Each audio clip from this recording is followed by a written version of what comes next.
Natuloy nga ang pagkikita nila si Lynn at James. Nasa isang sikat na restaurant sila ngayon. Date ba natin to? Tanong nga ni Celine. Depende sa iniisip mo. Tugon nga ni James. Ano ba talaga tayo, James? Nalilito kasi ako eh. Ipinaparamdam mo na special ako sa'yo, pero wala naman tayong label. Sa totoo lang, gusto ko ng seryosong relasyon. At kung hindi mo yun maibibigay, itigil na natin to. Diretsang tanong nga ni Celine. Hinawakan naman ni James ang dalawang kamay niya habang magkaharap nga sila. Gusto kita, Celine. Pero siya pa rin, di ba? Tumango nga ito tsaka binitawan ang kamay ni Celine. Napayuko na nga lang si Celine kasabay ng pagpatak ng mga luha nito. Akma na nga sana siyang tatayo nang biglang magsalita si James. Aalis ka na? Hindi pa nga tayo kumakain. Sayang naman to. Kailangan ko nang umalis. Tsaka nga ito tuluyang tumayo, pero pagdaan niya sa tabi ni James ay hinawakan siya nito sa braso. Gusto kita. Gusto na kitang makasama habang buhay, Celine. Saad nga ni James na ikinahinto ni Celine. Ano? Gusto mo na rin ako, di ba? Bakit hindi natin subukan? Subukan? Hanggang kailan, James? Hanggang kailan? Kung hindi ka sigurado, mabuti pang tapusin na natin to. Kung ano man nararamdaman natin sa isa't isa. Gaya nga ng sabi ko sa'yo, gusto ko ng seryosong relasyon. Gusto ko ng ikasal, James. At alam kong hindi ikaw yon. Paano kung ako nga? Malabo yan. Lalo na kung may nararamdaman ka pa sa kapatid ko. Ayoko maging panakipbutas lang. Pagod na ako. Pagod na. Pinakawalan ko yung lalaking mahal na mahal ko. At mahal na mahal ako noon. Kaya heto ako parang lagi na lang namamalimos ng pagmamahal. Mahal mo pa rin siya? Natutunan ko ng kalimutan ng nararamdaman ko para kay Franco. Pero ikaw, si Yumi pa rin. Kaya hindi pwede yung sinasabi mo. Aalis na ako. Tsaka na nga itutuloy ang lumabas ng restaurant. Kinuha nga ni James ang singsing sa bulsa niya at tinitigan ito. Tsaka ibinaba na lang sa lamesa kasama ng bayad nga sa in-order nila. At umalis na nga rin ito. Pero bumalik si Celine dahil nakalimutan niya ang kanyang bag. At paalis na sana ulit siya nang matanaw nga niya ang singsing na nasa ibabaw ng lamesa. Tsaka niya naalala ang sinabi ni James na gusto na siya nitong makasama habang buhay. Dinakma nga niya ito at nagmamadaling lumabas. Hinanap nga niya si James na baka sakaling naroroon pa sa lugar na yon. Hanggang sa makita na niya ang sasakyan nito na paalis na. Kaya tumakbo siya para mahabulan niya ito at harangan niya ang daraanan ni James. Kaya walang nagawa ang binata kundi ang huminto. Binuksan nga niya ang bintana ng kotse niya. Bakit? Ano to? Sabay taas ni Celine sa singsing. Kalimutan mo na yan, iniwan ko na yan doon. Bakit mo pa kinuha? Bakit hindi mo sa akin ibinigay? Tinanggihan mo yung alok ko, di ba? Na gusto na kitang makasama habang buhay. Tumabi ka na dyan, nakakaabala tayo sa daan. Tumabi nga si Celine at iniayos lang ulit ni James ang pagpapark at tumakbo ito palapit kay Celine. At nang makalapit nga ito, ay walang sali-salitang hinalikan niya ito sa mga labi. Nabigla nga si Celine sa ginawa nito, lalo na't maraming tao sa lugar na yon. Nasaan ang sasakyan mo? Tanong ni James. Itinuro nga niya ito. Sa kotse na tayo sumakay, may pupuntahan tayo. Ha? Saan? Basta. Sabay hatak nga niya kay Celine at ipinagbukas niya ito ng pinto ng kotse tsaka nga sila umalis. Ipinagkilala nga ni James si Celine sa kanyang ina. Hindi nga din makapaniwala si Crizel dahil ang alam niya nga ay nagpapanggap lang ang dalawa na magkarelasyon at hindi niya akalain na mauuwi ito sa totohanan. Maagang ang gumising sila Natalie at Franco para maihanda ang gagawin nilang cake para kay Yumi. Nagtulungan nga sila para magawa ito. Pasilip naman kung gising na ate mo, Nats. Pipitas pa ako ng rosas sa tanim ni Nanay Sandra. Okay, kuya. Nagtungo nga si Natalie sa kwarto ng kanyang ate. At nakita niya nga ito na mahimbing pa rin na natutulog. Kaya naman bumalik siya kay Franco. Kuya, tulog pa. Ano nang plano? Papasok na ako sa loob. Dala tong cake at rosas. Sige, kuya. Isinalat nga niya ang bulaklak sa ilong ni Yumi. Pero bumiling lang ito at hindi nagising. Love, gising na. Malambing na tinig ni Franco.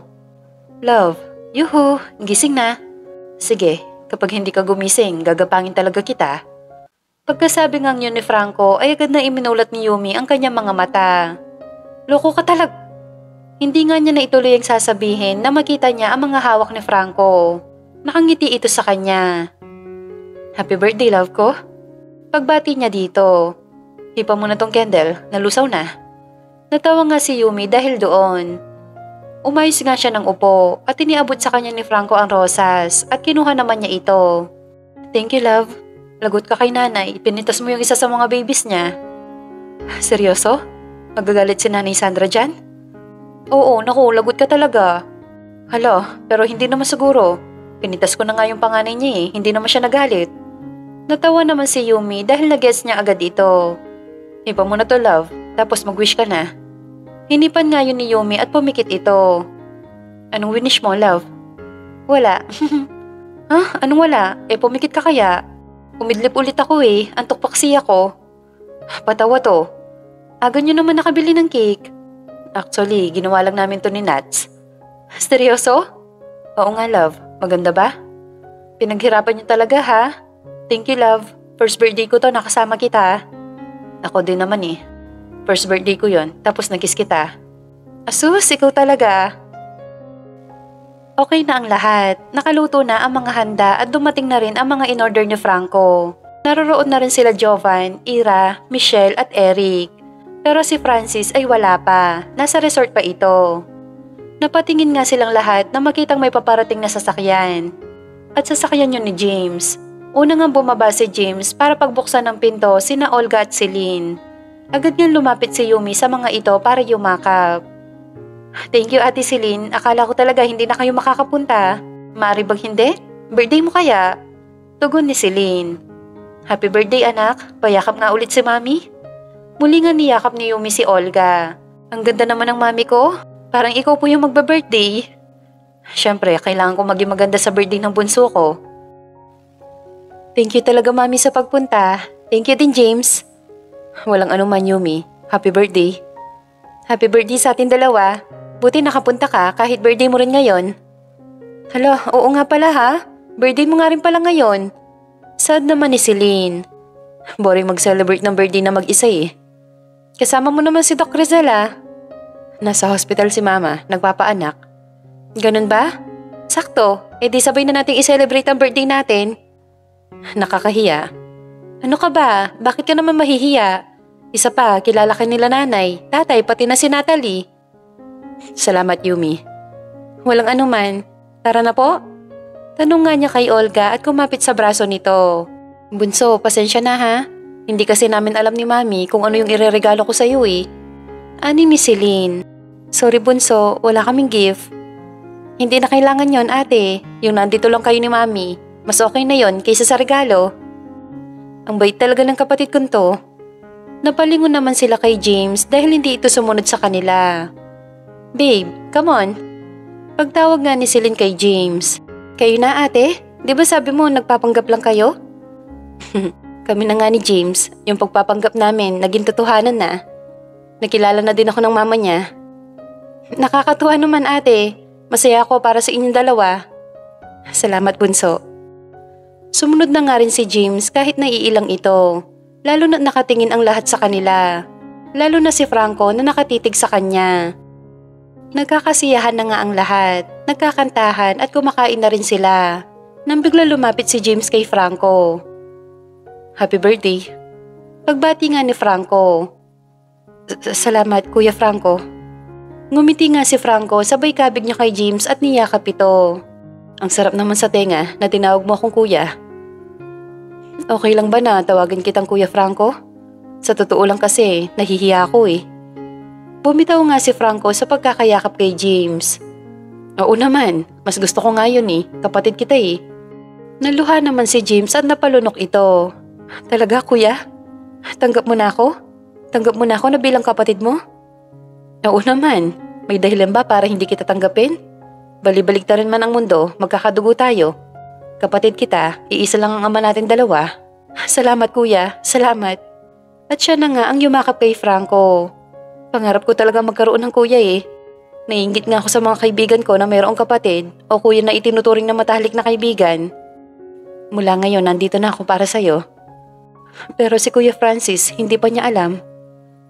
Alam ko na, matagal na. Tugon nga ni Francis na nasa likuran na pala nila. Paano mo nalaman, Francis? Matagal ko nang alam, kuya. Matagal na. Uy, mahal, nandito ka na pala. Pahiram muna ako ng boyfriend ko, ha? Saad nga ni Natalie at hinatak niya ito. Teka, pagpigil nga ni Franco pero hindi na siya pinansin ng mga ito. Nagtataka man si Franco kung paano nalaman ni Francis ang tungkol kay James ay hinayaan na lang muna niya ito. Nung magkaroon nga ng pagkakataon ay nilapitan ni Franco si Francis. Pwede ba tayo mag-usap? Ngayon na ba, kuya? Oo naman. Paano matagal mo nang alaman tungkol kay James? Sinulyapan pa nga ni Francis si James at sakto naman na nakatingin ito sa kanila. Ang gwapo din niya, no? Halatang De La Vega din siya. Saad nga ni Francis. Sige na, Francis, paano mo nalaman?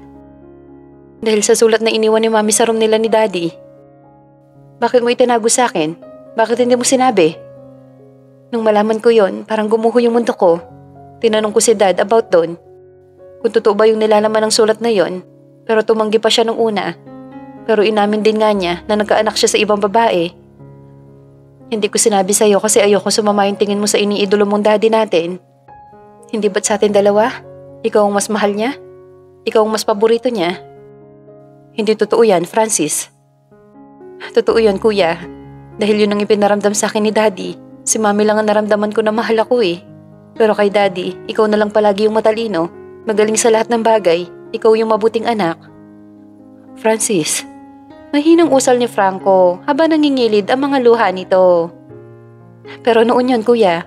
Dahil nung nawala siya, nagbagong tingin ko sa'yo. Mas minahal kita. At na-realize ko na tama si Daddy. Napakabuti mong ang tao. Ikaw yung tumayong ama't ina sa akin noon hanggang ngayon. Sorry kung hindi ko nasabi sa'yo ito noon. Mahal na mahal kita, kuya. Mahal na mahal din kita, Francis. Alam mo yan. Alam na alam ko yon. Hinahanap mo ba si James nung mabasa mo ang sulat na yon? Hindi, kuya. Nito ko lang siya hinanap. At una ko siya nakita nung nabangga ni Celine yung kotse niya.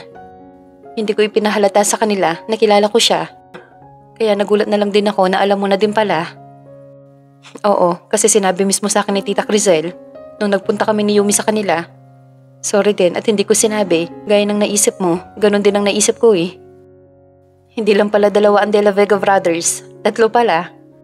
At 3 na nagkagusto sa iisang babae. Tama, napanood ko din yung mga videos nila at mga pictures nila ni Yumi. Nag-investigate din ako eh. Sige na, kumanta ka na doon, gaya ng pangako mo kay Nats. Sige, pero pagtapos ko ikaw naman ha? Sige ba?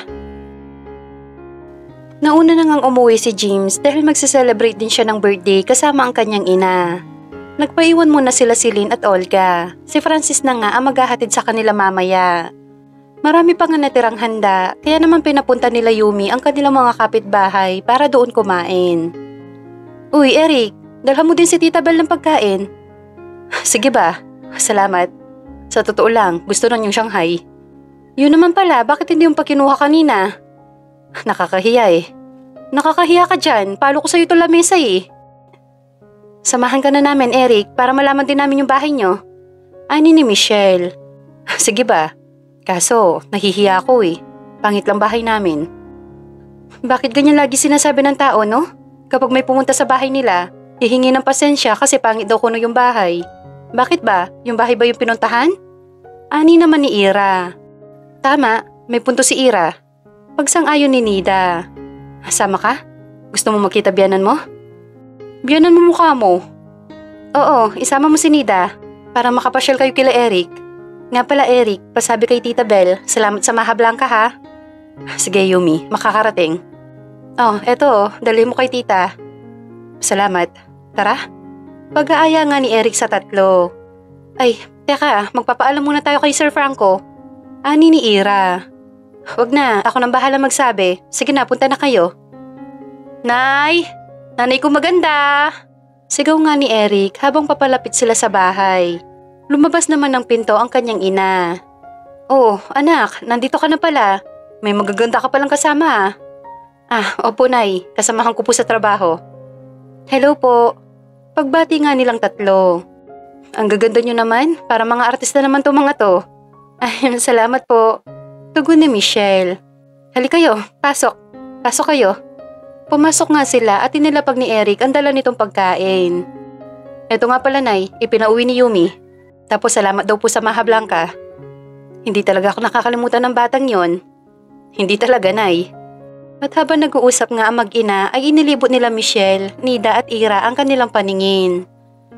Nga pala, Nay, isa sa kanila girlfriend ko. Saad ni Eric na ikinagulat ng tatlo.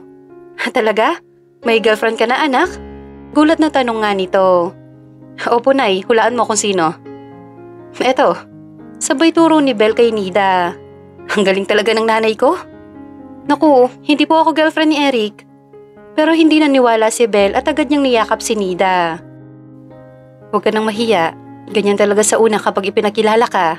Mahihiya ka talaga. Salamat, Iha, sa pagpunta at sa pagmamahal sa anak ko, ha? First girlfriend ka niyan. Mabait yan, kaya alam kong hindi ka niya sasaktan. Natatawa na lang din sila Eric, Ira at Michelle. Salamat po. Tugon nga ni Nida. Labas lang po kami saglit ni Eric, ha? Sige lang, Iha. Kami na din po. Ani ni Ira. Tawan-tawa nga si Eric pagkalabas nila ng bahay, pero agad siyang binatukan ni Nida. Sira ulo ka? Bakit sinabi mong girlfriend mo ko? Hindi nga kita boyfriend.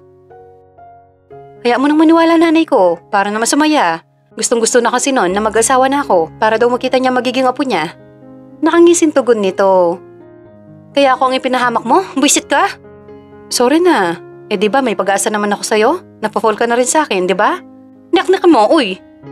Nay, si Nida, Bigla nga tinakpan ni Nida ang bibig ni Eric. Tumahimik ka nga. Gusto mo talaga akong mapahamak, no? Sana pala hindi na ako pumunta dito, kainis ka. Sorry na, honey bunch. May Coco Crunch. Hindi na mauulit. Pero please, sakay mo na lang para sa happiness ng nanay ko. Please? Oo nga naman, Nida. Tsaka okay naman si Eric, ha. Ang gwapo nga niya eh. Tsaka may mabait na nanay. Ani ni Michelle. Di sa'yo na to. Kaloka ka, Michelle. Kalma lang, girls. Ako lang to. Okay? Huwag niyo akong pagpasapasahan.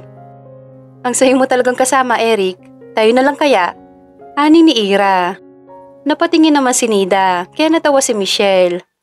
Sorry, beautiful Ira, ha? Pero ang puso ko kasi, nasa isang babae lang eh. Nakay Nida lang. Charot lang, no? May Jonathan na ako, no? We, kayo na ni Jonathan? Gulat na tanong ni Michelle. Oo, 3 days na kami. Tsaka kinukuha na niya ako. Sa Cavite na daw kami tumira. Ano? Andaya, mangiiwan ka talaga, Ira? Napalakas pa ang tanong ni Nida. Bakit? May sinabi ba akong sasama ako agad? Kakasagot ko lang sa kanya. Tapos sasama agad ako? No way. Dito muna ako kasama niyo, no? Ay, salamat naman. Nakahinga ako ng maluwag. Sabihin mo kapag kinuha ka niya, kuhanin na rin kami ni Michelle. Aba, ako ang kukuha sa'yo. Bakit ka magpapakuha sa iba? Hinirapan lang naman siya ni Nida. Sorry, hindi din ako makakasama sa inyo kasi nga may Johan din ako. Teka, kayo na rin? Oo, hindi ko muna sinabi sa inyo pero mas nauna kami kaysa kila Ira. 1 week na kami ni Johan. Kaya ikaw, Nida, sagutin mo na si Eric. Ani ni Ira. Ayoko pa rin, hindi naman seryoso yung Eric na yan eh. Mukha lang akong hindi seryoso. Pero seryosong seryoso ako sa'yo, Nida, kaharap ng 2 mong kaibigan. Sasabihin ko kung gaano kita kamahal. Mahal kita, Nida. Mahal na mahal kita. Pues, manligaw ka muna. Seryoso? Pinapayagan mo na ako manligaw sa'yo? Ayaw mo?